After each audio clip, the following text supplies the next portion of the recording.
You can tell all your friends who aren't here that we're live on YouTube at the Rochester DSA YouTube channel. Tell them to watch it. We got to increase our numbers. Like and subscribe. Yeah, click the bell to get notifications of when we post our new videos. Yeah, we post recordings of readings of Red Star. Speaking of Red Star, we have some over, again, my right, your left. But yeah, let's say we get this started because it's 5 past the hour. It's the good old Socialist 5. Hello, everyone. My name is Hannah. I use they, them pronouns. I'm one of the co-chairs for the Rochester DSA chapter. Just want to thank you all for being here, taking your Saturday, coming out, listening to us talk about taxing the rich, because I guess raise your hands who here wants to tax the rich. That's everybody in this room. Hell yeah. Just kind of before we get into speeches, I wanted to start off with a few things. First, give a round of applause to the Federation of Social Workers for allowing us to use their building.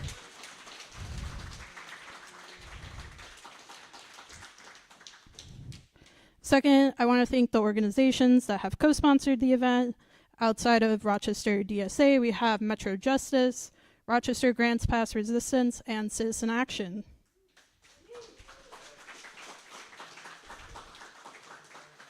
All right. And then before we get into speeches, I just wanted to start off with our land acknowledgement. We are gathered today on the stolen land of the Seneca Nation, the keepers of the Western Door, and the original peoples of the 6 nations of the Haudenosaunee Confederacy, the Wenro Nation, and those whose names go unrecorded. We ask you to join us in acknowledging the Seneca community, their elders, both past and present, and future generations. Rochester DSA acknowledges that our organizations were founded upon the exclusion and erasure of many indigenous peoples, including those whose land we are located. This acknowledgement demonstrates a commitment to the process of dismantling the ongoing legacy of settler colonialism. We invite you to consider actions you can take to decolonize our communities and our institutions, as well as introspective work. All right, now it's time for speeches. So kind of just want to set the setting of where we are currently in the budget process. So we're about a week away from both the Assembly and the Senate releasing their budgets. Once those budgets get released, essentially anything that's in those budgets has a chance to get into like the final budget that's passed, hopefully April 1st, we will see. And then anything that isn't on those budgets essentially won't get considered until the next legislative year of 2027. Since 2022, we have seen the largest transfer of wealth from the working class to the wealthiest in the United States. More than 60% of Americans are forced to live paycheck to paycheck and are given the same story each time: to work harder, to pull ourselves up by our bootstraps. As Trump gives billionaires tax cuts, the question becomes, is that even possible? The answer is no. Capitalism is working as designed, increasing profits among those with extreme wealth while the working class suffers. Federally funded services such as Medicaid and SNAP have been cut to give record funding to ICE, a Gestapo police force terrorizing our neighbors and snatching people off the street. Additionally, we continue to fund imperialist wars in Venezuela, Iran, and Gaza while neglecting to house the unhoused and ensure that everyone in the U.S. is cared for. These cuts from the federal government leave millions of New Yorkers vulnerable to losing critical programs that they need to survive day to day. New York State does have the ability to close this gap from the cuts by raising taxes on the rich. But Governor Hochul has refused to do so. She does not want to increase taxes on the wealthiest New Yorkers because she's worried it might upset her donors. But I'm here to say Governor Hochul needs to put working class New Yorkers first.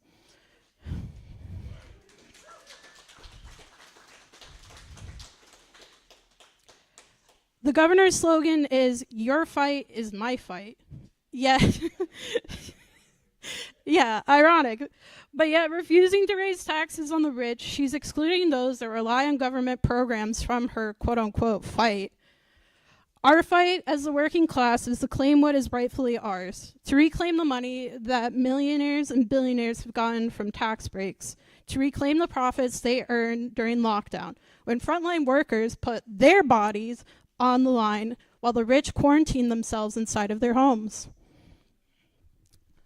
ROC DSA is advocating for two main tax revenue bills, the first being the progressive income tax that would create new tax brackets for those making above $450,000. Now, who in here is making that much money? I see nobody raising their hand. So as you can see, it's people who are making a lot of money. The second bill would raise the corporate tax to match that of New Jersey to be 11.5% from currently 7.5%. Combined, they would raise an estimated $21 billion in revenue. That's $21 billion that could be used to build new houses, to fund food programs, and actually invest in our communities.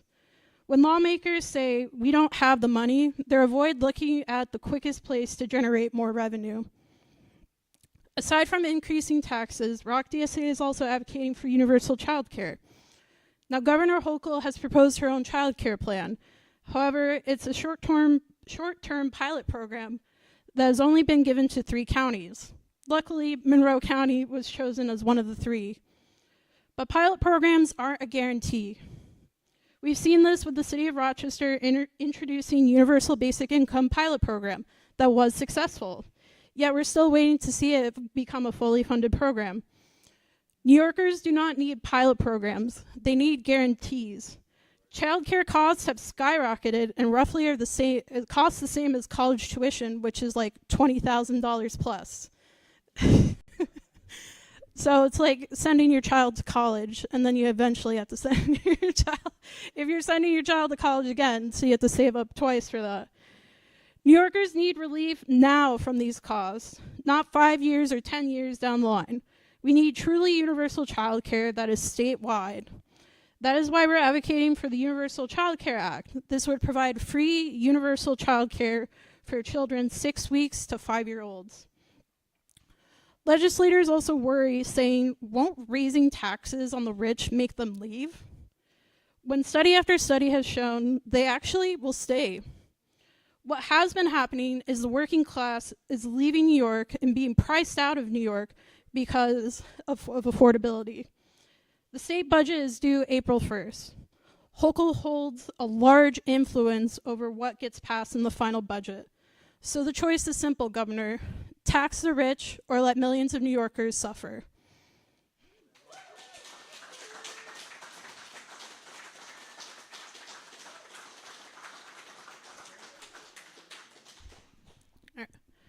I want to call up Wanda from FSW to give the next speech.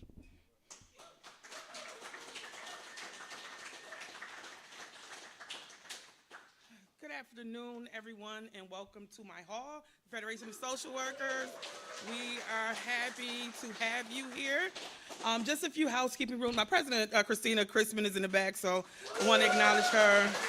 We have some more of our board members. Our treasurer, Brittany Lasagna, is one of our chief stewards, and we do have Jillian, one of our members as well. Just a few housekeeping rules before I keep going. There's an emergency exit to the left. If anything ever happens, we can get out that door. Facilities are through the front door to the left. We have 2 bathrooms that over there, so welcome. We are a labor union of over 900 members who service the most vulnerable, service and work with some of the most vulnerable populations in Monroe County and Rochester, New York. The wealth disparity in this country has grown out of control, and we are feeling the pinch. In our grocery bills, our ever-increasing rents and mortgages, skyrocketing utility bills, as we all know, and completely unaffordable health care costs. Meanwhile, modern-day robber barons are seeing record profits every year off of our hard labor, which is not good. It should be disturbing to every single one of us that New York State has the highest density of rich people in the world, and their wealth is continuing to grow. But New York, at the same time, has some of the highest childhood poverty rates in this country. That's disturbing. It is a shame, I agree. We were legislated into this mess by big business, and we need legislation to get out of it. We have a number of bills pending in New York State right now, but that can help to correct this disparity. Rochester's own New York Assemblyman, Demond Meeks, has introduced a bill to make new tax brackets for those who make $1 million a year or more. They will have a slight increase that would bring billions into our state budget annually. We fully support the progressive state income tax bill and call on the rest of our delegations to sign on as sponsors. The legislative session will be coming to an end soon, and we need all of you to take immediate action to contact your representatives and demand that they fully support the progressive state income tax bill and other pending legislation to tax the rich and redistribute the wealth in our state so that every member of our community can succeed.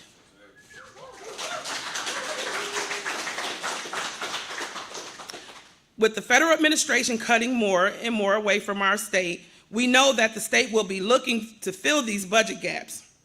We have to make sure that the state is not going to turn to the working class to put more on our already burned shoulders. We also cannot let the state underfund or cut vital services to our most vulnerable neighbors. It is up to us. It is up to you. Call, email, visit your state reps in the New York legislature and the governor. Tell them that we cannot afford anymore. We need them to tax the rich. Tax the rich. Tax the rich. Tax the rich. Tax the rich. Thank you.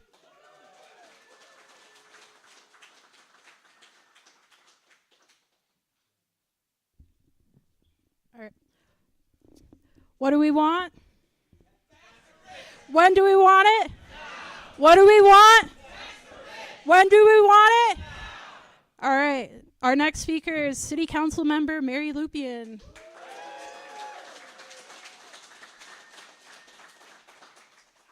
Thank you, everybody, and thank you for being here.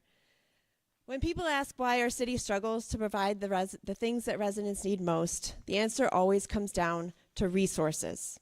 You can see it in the condition of our housing. You can see it in the condition of our parks and our infrastructure that need care. And you can see it in our schools, in our libraries, in our community programs that are doing incredible work and trying to pinch every value out of every dollar as far as it can go. And these challenges didn't appear overnight. They are the result of decades of decisions that allowed wealth to concentrate at the very top, while communities were left to make do with less. And yet, Rochester is full of people who show up for each other every day. Working families that pay their taxes, small businesses that invest in neighborhoods, and residents that volunteer, organize, and fight for their neighborhoods. People are doing their part. What they're asking for in return is simple: a livable, well-maintained, and affordable city. But the dollars spent to support our community are not enough to support our working-class neighbors. Property taxes are regressive. Our last property tax assessment actually raised taxes on low-income families in gentrifying neighborhoods while lowering them for families in high-income neighborhoods. That's backwards. Those who have benefited the most from our economy should be contributing the most to the public good. Because tax dollars are not meant to sit in accounts to protect extreme wealth. Tax dollars are meant to build the common good. Zoran Mandami in New York City is showing what it looks like to demand the resources that our communities need. Pushing Albany to step up and fund things like universal pre-K so every child has a strong start. Rochester deserves that same level of investment. We need resources to care for our neighborhoods, maintain our infrastructure, strengthen our programs that help our people thrive. But history teaches us something important, that power concedes nothing without a demand. We can all imagine a better future. We can picture the neighborhoods that are thriving, housing that is stable and affordable, parks that are cared for, and communities where people have what they need. But imagination doesn't change the world. Change happens when ordinary people make that vision inevitable. That's why Albany needs to hear from you. Passing the progressive state income tax bill would unlock $21 billion for New Yorkers. And a corporate tax on the most profitable corporations would generate another $7 billion. That's real money that could strengthen our communities across the state. So we won't just imagine what we can do with those resources. We will demand it with our words, with our feet, and with our votes. When working people organize and demand change, the impossible becomes inevitable. Thanks.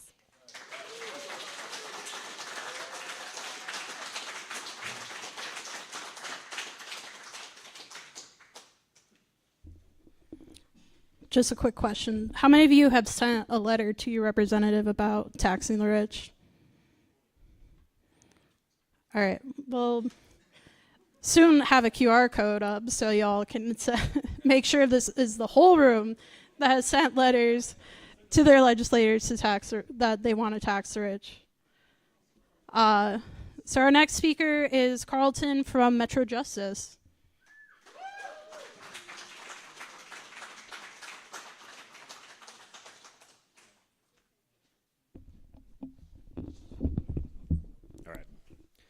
All right, I know I'm going to be preaching to the choir a little bit here, so I'll try to just keep it brief and give you a snapshot of my thoughts on it. So, yeah, first of all, my name is Carlton Huff. I'm speaking here as the organizer for Metro Justice. Thanks. And I just want to say thank you, first of all, to the co-sponsors of this, to DSA, to Citizen Action, and to FSW for hosting this event. And I'm so glad that we could get our names on it as well. So thank you. Yeah, so I think there are a lot of different ways to think about this, and I'm really glad that we have these different perspectives on them.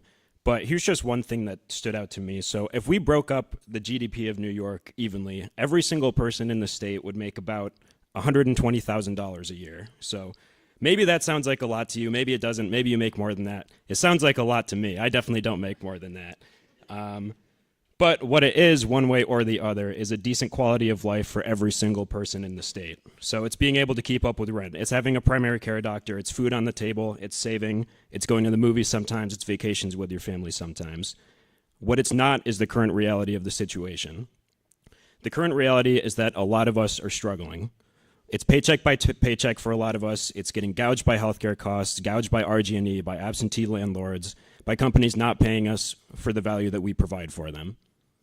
It's multiple jobs, it's stress that tears us apart and worsens our relationships with people we care about, and it's losing our hobbies. But it doesn't have to be this way, and I think we all know that in this room, and I just want to affirm that. And we don't have to be funding these yachts for healthcare CEOs. We don't have to provide big tech with the money to keep electing fascists. We don't have to provide RG&E execs with massive bonuses while we struggle to get by. We can all have a decent quality of life, but not without some of the wealth that we create staying in our pockets or coming back to our pockets. And that's why we're here, because we all know that we deserve decent lives and that we can do it. So our task today is to demand that from our elected officials and learn how to make those demands in a way that our elected officials will listen to. So I look forward to hearing from my colleagues at DSA about how we can best fight this fight with our legislators and win decent lives for all of us instead of exorbitant wealth for a few of us. Thanks.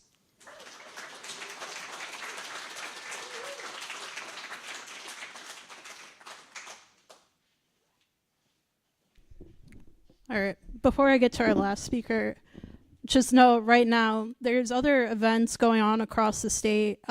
Different DSA chapters are organizing. So it's not just Rochester here that wants to tax rich. It's Buffalo, Syracuse, Ithaca, Albany, New York City. You know, it's not just like one part of the state that wants to tax the rich. It's like, it's all of us. We all want to tax the rich because it benefits all of us and that. So lastly, I want to introduce Amy from Rochester Grants Past Resistance.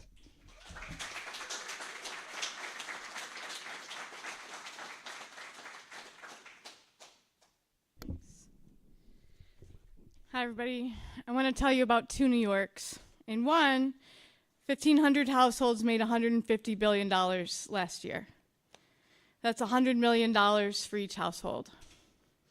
In the other, 158,000 people were unhoused last year across New York State. I find it very difficult to imagine having $100 million in my household. I don't find it difficult to imagine homelessness. I've been there. As someone who had nowhere to go in the summer of 2000, I'd been evicted in the spring and then been told to leave the place where I was squatting in the summer with the rest of my belongings. It's really frightening to be without housing, and in today's runaway rental market, anyone can tell you we don't have a safety net. The rate for temporary assistance basic shelter allowance has not changed since 1988. So if you find yourself out of work, unable to pay for an apartment, and you go to social services, and you have zero income, they will offer you $440 and tell you to find a landlord. Of course, at that amount, you will not find a rooming house, let alone a studio or a one-bedroom. Maybe you'll try to get into an emergency shelter, and so you'll give up your pet, your unmarried partner, most of your belongings, your desire not to get into fights with strangers, and your privacy for that privilege. Maybe you'll get a bed. You'll be packed into a bunk bed, a cot on the floor, or a cubicle, something that reminds you that space and quiet are luxuries that you can't have. If that's all too much for you, maybe you sleep in your car or in a tent. 158,019 people in 2024 were homeless in New York State, according to HUD. What would it cost to house them? We could house every single homeless New Yorker for about $2 billion, and that's assuming the HUD count is an undercount. It's a rough figure estimate of what it would cost to pay landlords double the temporary shelter allowance rate, $880 a month for a one-bedroom, double the shelter allowance rate, and make a dent in preventing homelessness before it begins. And also renovate deeply subsidized apartments. Not just a little subsidized, deeply subsidized apartments for the working poor who don't qualify for temporary assistance because they have a part-time or an underpaid job, or they get disability payments. They don't have temporary assistance. They don't get the shelter allowance. They should get help too. These dollars will go to landlords and developers. So even though they ultimately provide housing for unsheltered people, this is about as conservative a policy a fiscal hawk could dream of hatching. We could raise this $2 billion by telling the wealthiest households, that's about 5,000 households statewide, to pay just 2% more in marginal taxes. And a marginal tax is just the income above $5 million. $2 billion for a 2% increase seems fair to me. What's not fair is the world in which Clara panhandles for a cheeseburger and a coffee, plus the $8 a guy charges her to sleep overnight in his truck. I met Clara last month. Where Marcus thanks me for the hot hands and the tooth cleaning cloths because he says it keeps him not only clean and warm, it allows him to keep from getting sick, getting frostbite, getting an infection, losing a tooth or a finger because he doesn't have a home. So I'm not here for the lamentations of the wealthy. Even calling them top earners does not make sense to me. They have earned nothing except my anger. And if they want to leave, they ought to. Those carrying their water will say, but if we tax the rich too much, they'll migrate to other states, as others have said. But that ship has sailed. Not many people were aboard it. In 2021, the taxes went up for the very wealthy. And some of the wealthy left the state. At the peak in 2021, 6% of taxpayers earning over $1 million migrated to warmer or nearby states. But by 2024, out-migration was not common. 2.5% were leaving the state, 2.5%. So the vast majority were staying. Probably because you can't buy in Florida what our state has to offer. Honestly, where else can you find that the worst weather of the year is a snowstorm?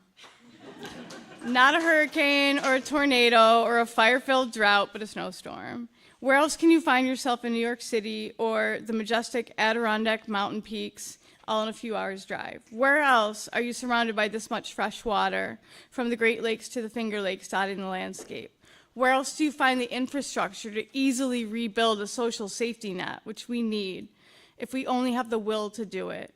If the rich do want to stay, they ought to be part of the community. Through marginal income taxes on their worst excesses, they can fit through the eye of the needle and get into heaven if that's their dream.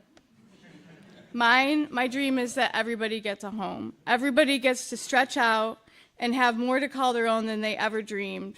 Not just if they work hard, but if breathing in this foul stench of an unjust world is hard.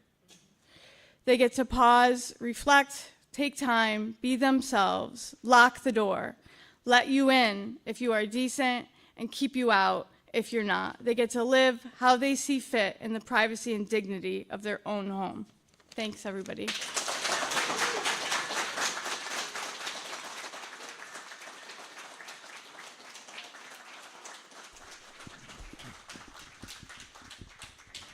I do want to shout out the amazing work that our GPR has been doing. And speaking of amazing work, who here is free tomorrow, not doing anything? Few hands. Yeah, there's an outreach day tomorrow that our GPR is hosting from 2 p.m. to 6 p.m. So going out directly, interacting with our unhoused neighbors, giving them resources that they need. Yeah, it's amazing work. So we are far ahead of schedule than I thought we were, which is a good thing. It's good to be ahead of schedule. So before we take a quick break, I'm going to film a short vertical video. Essentially, just want people saying, Governor Hochul, Rochester wants to tax the rich. If you don't want to be in the video, feel free to step off to the side. I understand if you don't want your face in it.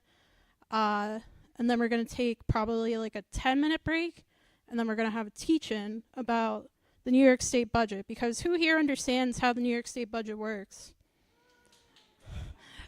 I see a few of you. Yeah, it's a complicated process, and we should learn how it works because the state budget affects all of us, and we pay we pay taxes into the budget, so we the people have a say of how the budget works. All right.